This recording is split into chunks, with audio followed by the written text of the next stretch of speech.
Listen up. Welcome back to the Jake Asman Show. Time now for some quick hits. You gotta move quickly. There's no time. Move fast there, come on! And here we go on a Wednesday installment of America's favorite sports talk radio segment. It is time for quick hits here on the Jake Asman Show. Quick hits this morning is brought to you by Freol Deep Penetrating Oil. Industrial strength Freol spreads deep into those rusted or frozen parts, freeing them with ease. The 3-part formula delivers 3 times more lubricant. It takes less spray, less torque, and less time than any other penetrating oil to get the job done. Freol is also body shop safe, which means it's safe on paint, plastic parts, and silicone free. You can find Freol on the shelves at any AutoZone, O'Reilly, or Napa Auto Parts store, and also at select Walmart stores. On Quick Hits this morning, we begin with Ben Roethlisberger's comments to the media yesterday after one of the Steelers' OTA practices. So this was the Steelers quarterback saying he wasn't ready to retire this offseason.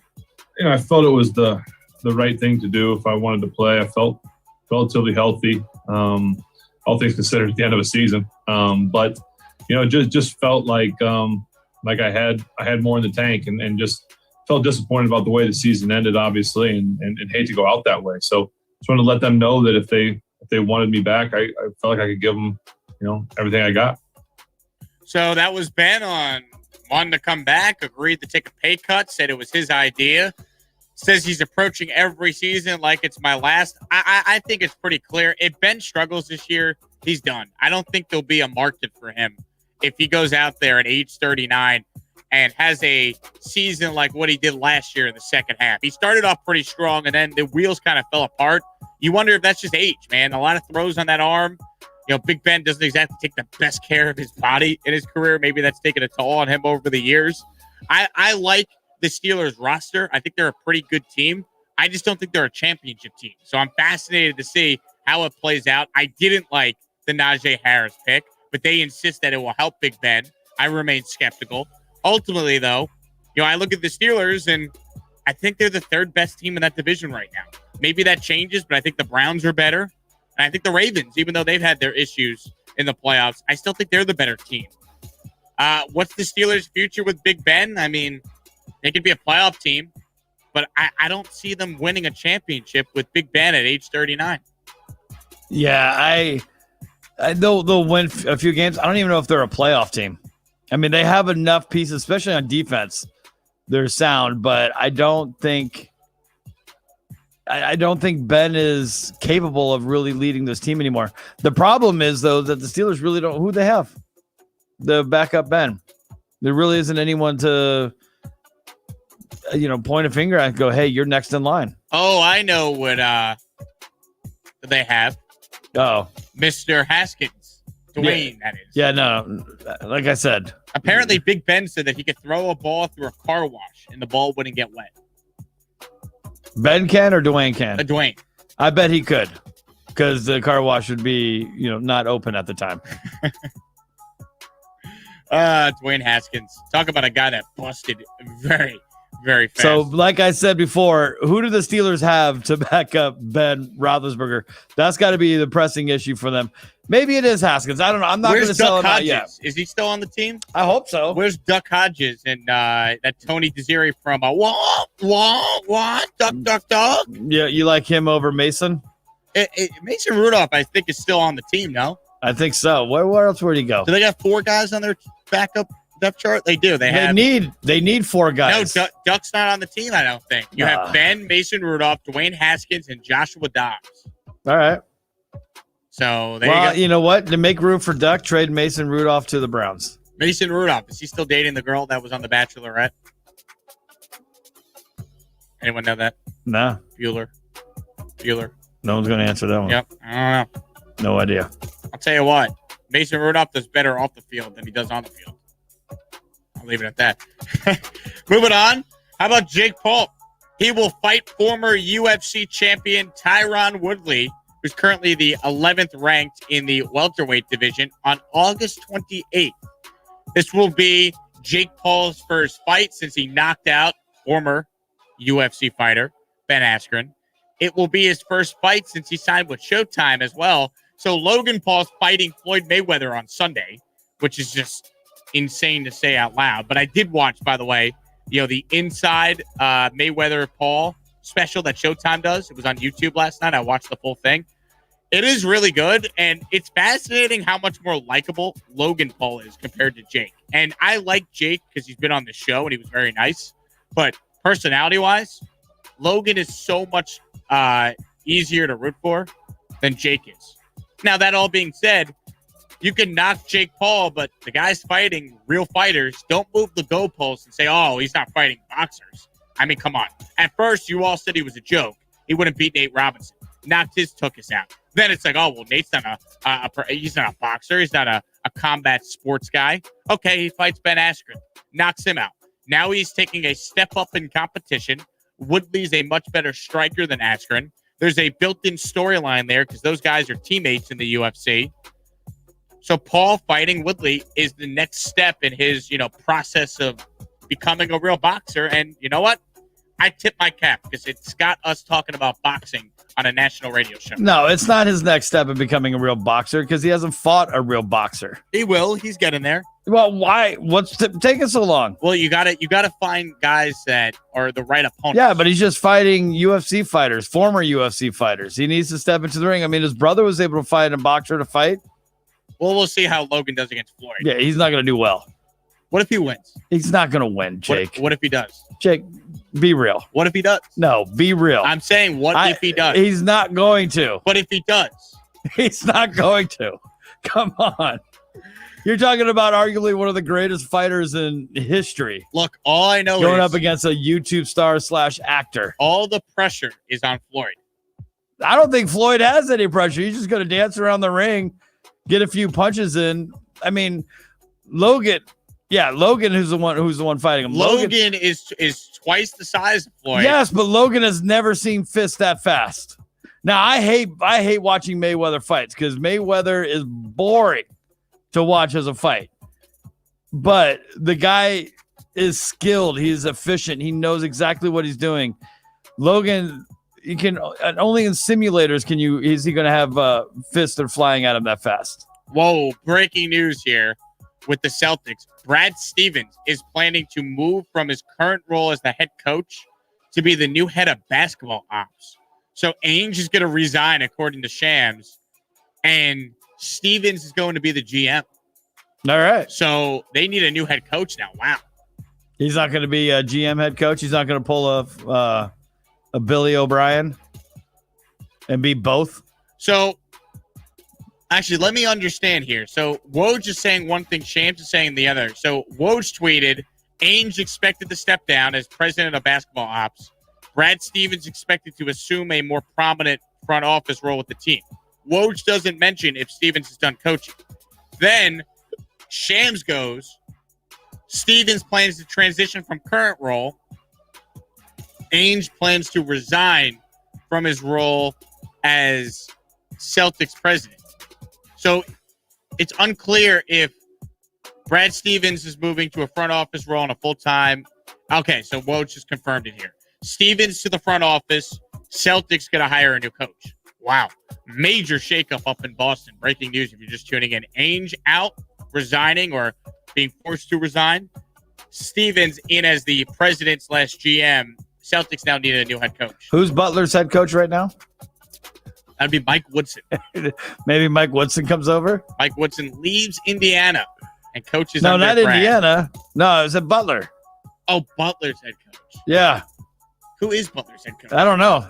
Whoever replaced Brad Stevens. Let's find out. The head coach of Butler is Laval Jordan.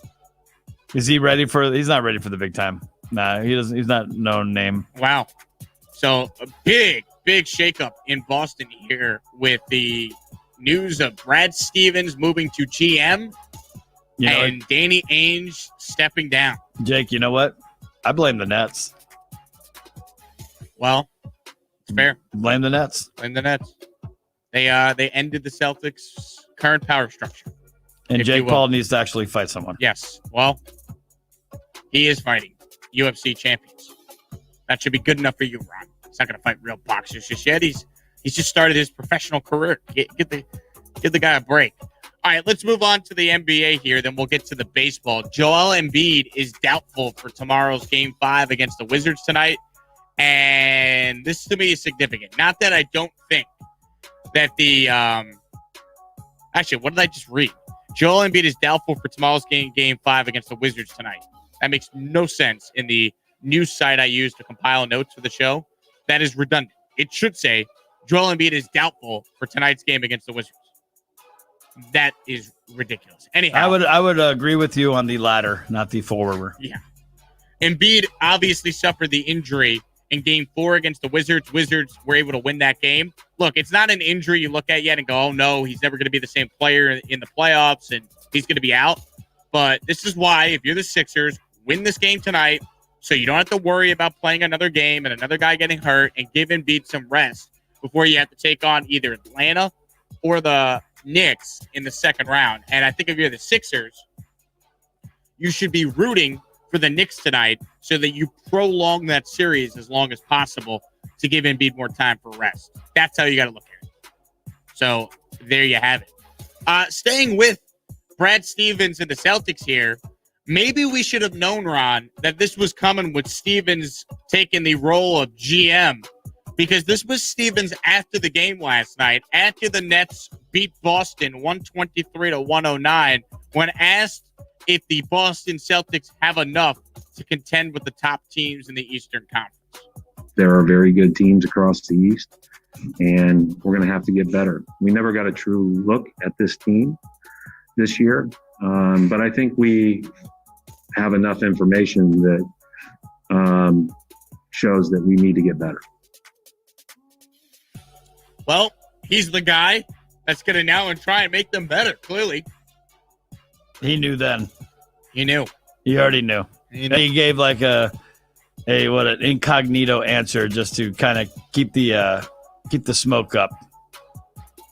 Major news with the Boston Celtics. Major things are brewing. Speaking of... No, not the Bruins, the Celtics. Did I say the Bruins? Yeah, you said major things with the Bruins. No, I said major things are brewing. I see what you did there. You had me rattled this morning, Ron. You don't think my guy Logan Paul is going to beat Floyd on Sunday? I don't. All right. So Damian Lillard we go. He had a pretty good game last night. 55 points. Set an NBA playoff record with 12 made threes, including a 3 with 3 seconds left in regulation to send the game to OT. But his team could not get the job done. They lost to the Nuggets 147-140 in double OT. This was Damian Lillard when asked about his performance last night. It don't matter. We lost the game. So, I mean, at this point, all that matters is we can't lose another game in this series. So, we go out there, we play to win the game, and we came up short. So, we going back home. It's a must win, or else our season's over. And then we got to come back here and win on their floor again. So, I mean, that's what it is. Well, he's a better guy than I am. If I had that game and we lost, I'd be like, yeah, I did my job. My teammates stunk. That's what I would have said. I think he could have done more. Damian Lillard, better guy than me. I think this series goes 7, though. I believe that the Blazers come home, win Game 6. We go to Game 7, and we get Dame in a Game 7, which would be incredible. No, I agree. I'm with you on that one because I was surprised that the Trailblazers actually lost. I thought for sure, especially after that second 3 that Dame hit, thought for sure that was going to rejuvenate the Blazers a little bit to offer him some support. A little rejuvenation. Yeah. Like, you sit there on the bench, you go, this guy's killing himself for us right now. Why aren't we doing the same? Right. And it just never happened. And I'm thinking that was a long flight back. Long flight back. One man might have just been standing there having a stern talking to the rest of everybody else. Best moment of the game last night was when Damian Lillard finally missed a 3 and Austin Rivers holds up his arm in prayer and says, "Thank you, God." Yeah. Just amazing. I was surprised. I mean, he did it twice. Hard enough to ever do it once in a lifetime. He does it twice in one game to keep his keep his team alive. It's the stuff of legend. The shots he hits, man, it's just insane. To baseball we go. Yankees continue to find ways to not score runs. They immediately last night were down 2-0 in the first inning, and I'm thinking, well, this one's over. I'm glad I was wrong, though, because despite the fact, the Yankees continue to not hit, continue to make egregious errors on the base paths, they hung around long enough, and when we were tied at 3 in the 11th inning, Clint Frazier stepped to the plate and did this. The 0-1. Swung on, there it goes. Deep left field, it is high, it is far, it is gone. A walk-off, bottom of the 11th, game-winning, 2-run home run. Frazier. Clint Frazier. Frazier goes downtown.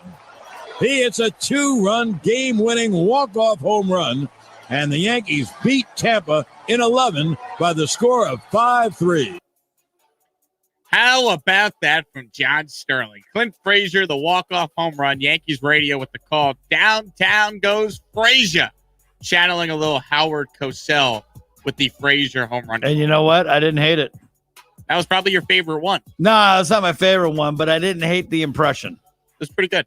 It's not bad. The Yankees needed that. Clint needed that. He has been terrible this year. I thought at first he didn't have anything for Frazier. Oh, he had it. He probably had to remember what it was. Frazier's done nothing this year. He hasn't had to use any of the home run calls for him. I mean, that's really the thing, right? Frazier was given the left fielder job. Every Yankee fan's like, give Clint the job. Stop giving at-bats to Gardner. Let Clint be the guy. The Yankees let Clint be the guy this year, and he's been awful. So he needed that moment last night. Maybe that gets him going. Maybe it doesn't, because I'm still not convinced the Yankees are, ever going to hit like they're supposed to. Even last night in this game, they only had 6 hits. They scored 5 runs. 2 of them came on that swing. One came from Miguel Andujar. One of them came on a walk with the bases loaded. It's not like the Yankees are hitting the cover off the ball. And that goes to my theory that Sterling wrote down goes Frazier not for a home run call, but for a reassignment call. They needed that win last night. They got 2 games left here with the Rays, then 3 with Boston. It's a huge week for the Yankees. The Astros are actually helping the Yankees out. They beat the Red Sox yesterday for the second game in a row, 5-1. Luis Garcia, 1 earned run in 7 innings. He's been really good for them.